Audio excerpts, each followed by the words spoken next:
दोस्तों ये एक बहुत ही इंपॉर्टेंट आर्टिकल है जीएसटी से रिलेटेड। आप सभी गुड्स एंड सर्विसेज टैक्स को जानते होंगे। अभी जीएसटी काउंसिल की 32वीं जो मीटिंग हुई है उसमें कुछ अहम फैसले लिए गए। तो आप सभी को समझना होगा, एग्जामिनेशन पॉइंट ऑफ व्यू से बहुत इंपॉर्टेंट ये आर्टिकल है। तो अभी ऐसा हुआ है कि 40 लाख से कम जो टर्नओवर है उस पर अब जीएसटी नहीं लगेगा। तो आपको यहां पर बहुत सारे क्लॉजेस बताए जाएंगे। तो पहले आप ये देख लें कि जीएसटी काउंसिल बेसिकली है क्या। अगर हम कहें कि goods and services tax council जो है ये एक डिसीजन मेकिंग बॉडी है जो कि जीएसटी से रिलेटेड जो भी इंपॉर्टेंट डिसीजंस होते हैं कि किस स्लैब को कम करना है, कहां पर जीएसटी का जो लेवल है उसको इंक्रीज करना है, डिक्रीज करना है, जो इसकी गवर्निंग बॉडी में मेंबर्स होते हैं उनके साथ डिस्कशन करके ये किया जाता है। तो हम यहां पर ये जानते हैं कि जो जीएसटी काउंसिल है वो एक की डिसीजन मेकिंग बॉडी है जो कि जीएसटी से रिलेटेड जितने भी इंपॉर्टेंट डिसीजंस होते हैं उनको लेने का काम करती है।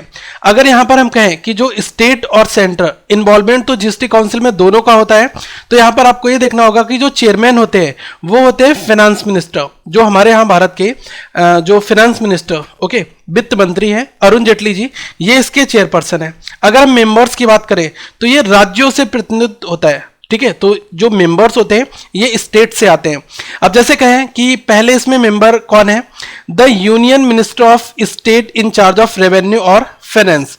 इसके बाद अगर कहा जाए the minister in charge of finance और टैक्सेशन और any other minister nominated by each state government. तो ऐसा कहा जाए कि कोई एक राज्य है, अगर उसके वित्त मंत्री है तो वो इसमें मेंबर के तौर पर आएंगे। ठीक है, तो अभी क्या हुआ है, जीएसटी काउंसिल की जो बैठक है वो दिल्ली में हुई और वित्त मंत्री अरुण जेटली जी इन्होंने इसकी चेयरमैनशिप की। ठीक है, तो जिसमें जो स्टेट्स हैं उनके वित्त मंत्री शामिल होते हैं। ठीक है, और जो भी जीएसटी से जुड़े मामले होते हैं इन पर चर्चा होती है। तो जो अहम फैसले हैं वो क्या क्या है, उससे पहले आपको यह जानना होगा कि फाइनेंस मिनिस्ट्री में अगर हम बात करें कि जो फाइनेंस सेक्रेटरी कौन है, वित्तीय सचिव। ठीक है, हमारे यहाँ भारत के वित्त सचिव कौन है, यह है अजय नारायण झा।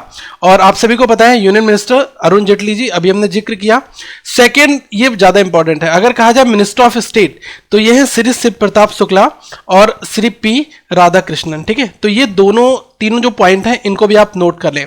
अब जो बड़ा अपडेट है वो ये है कि 40 लाख से कम का जो टर्नओवर है उस पर जीएसटी जो है वो नहीं होगा। तो इसका मतलब क्या है, तो जो एग्जम्पशन लिमिट है पहले वो 20 लाख थी, अब उसको बढ़ाकर कितना कर दिया गया है, 40 लाख रुपए। ठीक है, तो ये जो काउंसिल ने डिसीजन लिया इससे जो एसएमई सेक्टर है इसको बहुत ज्यादा बूस्ट मिलेगा, काफी फायदा मिलेगा। ठीक है, अभी यहां पर 2 पॉइंट बहुत ज्यादा जरूरी है। यहां पर आपको ये देखना है कि एक तो रेस्ट ऑफ द कंट्री और एक है आपका जो नॉर्दर्न स्टेट्स हैं। ठीक है, तो यहां पर अगर हम ये कहें कि जो नॉर्थ ईस्टर्न स्टेट है, ठीक है, नॉर्थ ईस्टर्न स्टेट्स हैं यहां पर, और जो रेस्ट ऑफ द कंट्री, इसमें पहले 20 लाख जो लिमिट थी अब वो कितनी कर दी है, ठीक है, ये 40 लाख कर दिया गया है। ओके, पहले नॉर्थ ईस्टर्न स्टेट जो हम पूर्वोत्तर राज्य इनकी बात करें तो यहां पर 10 लाख और इससे 20 लाख कर दिया गया है। ठीक है, तो आपको ये जानना है कि जो दायरा जीएसटी का बढ़ाया गया इसमें जो भी छोटे कारोबारी है इनको भी राहत दी गई है। ओके, और अब 40 लाख टर्नओवर वाले जीएसटी के दायरे में आएंगे। ठीक है, और अगर हम पूर्वोत्तर समेत जो छोटे राज्य हैं नॉर्थ ईस्ट रीजन, इसमें क्या है 10 लाख थी वो अब 20 लाख रुपए कर दी गई है। ठीक है, तो ये 32वीं जो मीटिंग हुई है goods and services tax council की 10 जनवरी 2019, इसमें न्यू दिल्ली में ये मीटिंग हुई, इसमें ये अहम फैसले लिए गए। अब यहां पर एक चीज और है, बहुत इंपॉर्टेंट अपडेट। इसमें क्या किया गया, जो यहां पर जैसे ऐसा हुआ है कि जो छोटे व्यापारी हैं इनको तो लाभ दिया ही गया है, साथ में जो व्यापारी हैं इनके लिए कंपोजिशन स्कीम जो है इसकी सीमा 1 करोड़ से बढ़ाकर कितनी कर दी गई, 1.5 करोड़। मतलब पहले जो कंपोजिशन स्कीम का दायरा था 1 करोड़ का, अब इसको बढ़ाकर कर दिया है 1.5 करोड़। ऐसा करने से क्या होगा और ये है क्या, बेसिकली कंपोजिशन स्कीम होती क्या है, तो इसको हम अभी बहुत डिटेल में पढ़ते हैं। देखो, सबसे पहले मैं आपको बता दूं कि जो जीएसटी कंपोजिशन स्कीम है इसमें ओनली 1 रिटर्न इन 3 मंथ्स होता है, लमसम टैक्स पे किया जाता है एक फिक्स रेट पर, और इसमें कोई भी इनवॉइस अपलोड करने का झंझट नहीं होता।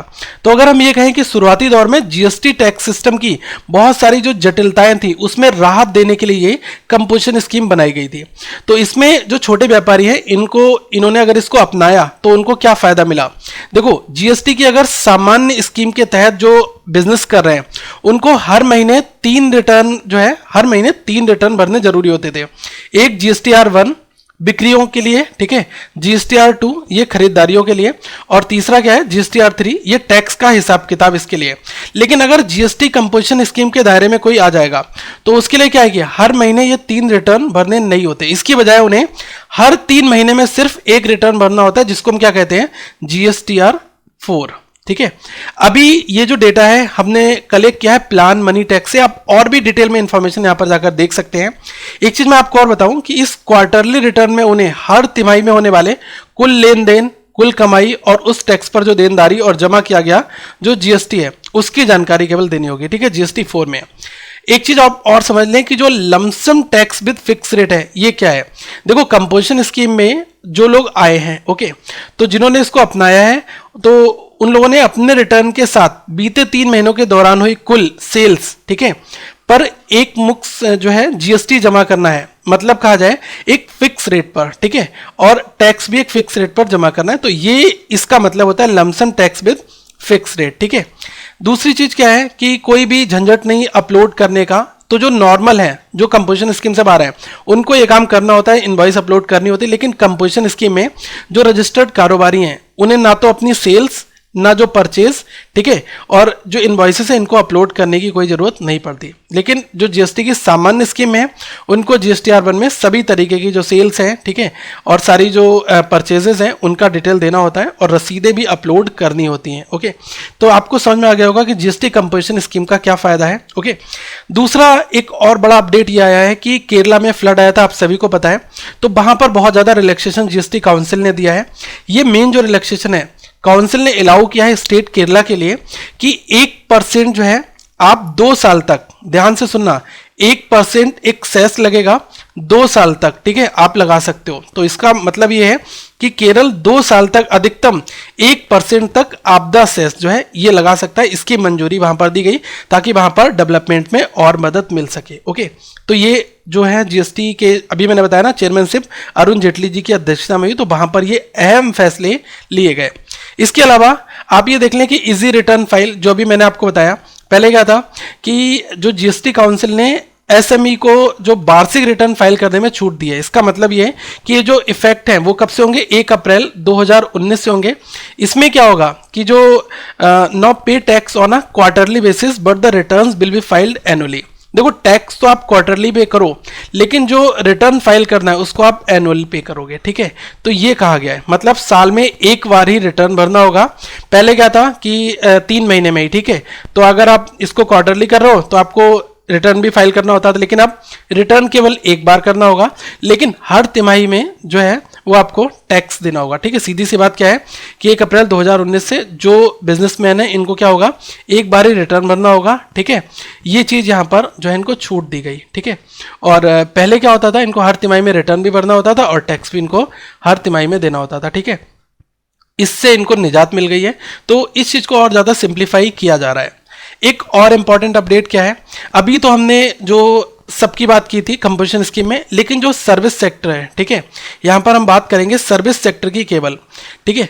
तो सर्विस सेक्टर में जो प्रोवाइडर्स हैं, सर्विस प्रोवाइडर्स हैं और जो सप्लायर्स हैं, इनको भी जो है इस स्कीम में लाया जा रहा है। इससे इनको फायदा क्या होगा, देखो पहले 50 लाख तक इनको एलिजिबल किया गया है, ठीक है। ये कहा जाए कि जो भी ऐसे कारोबारी, ठीक है, जो सर्विस सेक्टर यूनिट में है, तो 50 लाख तक का अगर उनका कारोबार है, ठीक है, तो इसमें क्या है कि 6% टैक्स की वहां पर बात कही गई है। मतलब service providers and suppliers of both goods and services up to a turnover of ₹50 lakhs would be eligible to opt for the GST composition scheme and pay 6% tax, ठीक है। तो ये बहुत इंपॉर्टेंट है, आपसे एग्जामिनेशन में यहाँ से छोटे छोटे क्वेश्चंस बन सकते हैं। और भी मैं आपको कुछ चीज़ें यहाँ पर बताना चाहूँगा जो हमने अभी आपको व्यू दिया जीएसटी के बारे में, क्योंकि क्वेश्चन हमारा क्या है, जीएसटी काउंसिल से कभी पूछ लिया जाता है, इसमें कौन लोग जो है पार्टिसिपेट करते हैं, मेंबर्स कहाँ से होते हैं, वो पॉइंट होता है, ठीक है। अभी जो केरला वाला क्वेश्चन यहाँ से बनेगा, ठीक है, कि कितने % जो है ये लगाया जा रहा है वहाँ पर, ठीक है, क्योंकि केरला में ऐसा हुआ है तो आपको एक यूनिक स्टेट में ऐसा हो रहा है तो आपको ये चीज़ पॉइंट यहाँ पर पढ़ना पड़ेगा, ठीक है। और दूसरी चीज़ें हैं कि कब से कितनी लिमिट बढ़ा दी गई कंपोजिशन स्कीम में, और पहले नॉर्थ ईस्ट रीजन में क्या लिमिट थी, अब क्या हो गई, रेस्ट ऑफ द कंट्री में क्या है। तो ये जो पॉइंट्स हैं ये बहुत ज़्यादा इंपॉर्टेंट है। बाकी और भी अगर ऐसा कोई अपडेट आएगा, ऐसी कोई जो है इससे रिलेटेड और भी चीज़ें होंगी, हम उनको यहाँ पर करंट अफेयर्स में लेकर आएंगे। दोस्तों एक हमारा छोटा सा प्रयास ये है कि जितने भी अपकमिंग डेज में जो बड़े मुद्दे हैं, जो करंट अफेयर्स हैं, डिटेल्ड एनालिसिस उनका मिले। तो अगर आपको ये वीडियो अच्छी लगी हो, आपको ये कंटेंट अच्छा लगे हो, तो आप लोग प्लीज़ थम्स अप जरूर प्रेस करें और अपना अप्रिसिएशन नीचे कमेंट में लिख सकते हैं। जो भी आपके सुझाव हैं आप उनको लिखें। हम अपकमिंग डेज में और भी बहुत सारे जो न्यू करंट इशूज़ हैं, जिनसे आपका बहुत सारा क्वेश्चंस पूछा भी जाता है और वो किसी ना किसी फॉर्म में आपके एग्जाम्स में आते हैं। जैसे कुछ लोग बैंकिंग के एग्जाम देते हैं तो वहां पर उनको नए टॉपिक मिलते हैं, ठीक है, जो करंट इशूज से रिलेटेड होते हैं, तो उनको भी हम इलेबोरेट करने वाले हैं। तो आप लोग हमारे साथ जरूर जुड़े रहें। और इसका इम्पैक्ट क्या पड़ने वाला है, ये ज़्यादा इंपॉर्टेंट है। तो इसका इम्पैक्ट पड़ेगा 3000 करोड़ का रेवेन्यू इम्पैक्ट। तो मतलब ये कहा जाए, ये जो डिसीजंस लिए गए कंपोजिशन स्कीम में, तो एनुअल रेवेन्यू इम्पैक्ट मतलब पूरे साल में जो सरकार पर जो ये आएगा 3000 करोड़ रुपए का जो है अतिरिक्त जो है ये इफेक्ट देखने को मिलेगा। ठीक है, तो मिलते हैं हम लोग अगले किसी ऐसे टॉपिक में। इस वीडियो को लाइक करें, शेयर कर लें हमारे चैनल को, और ऐसी और भी एजुकेशनल वीडियोस देखने के लिए लॉग इन करें करंट अफेयर्स फंडा को। Thank you, have a good day. और इस वीडियो को आप सभी का देखने के लिए बहुत बहुत धन्यवाद।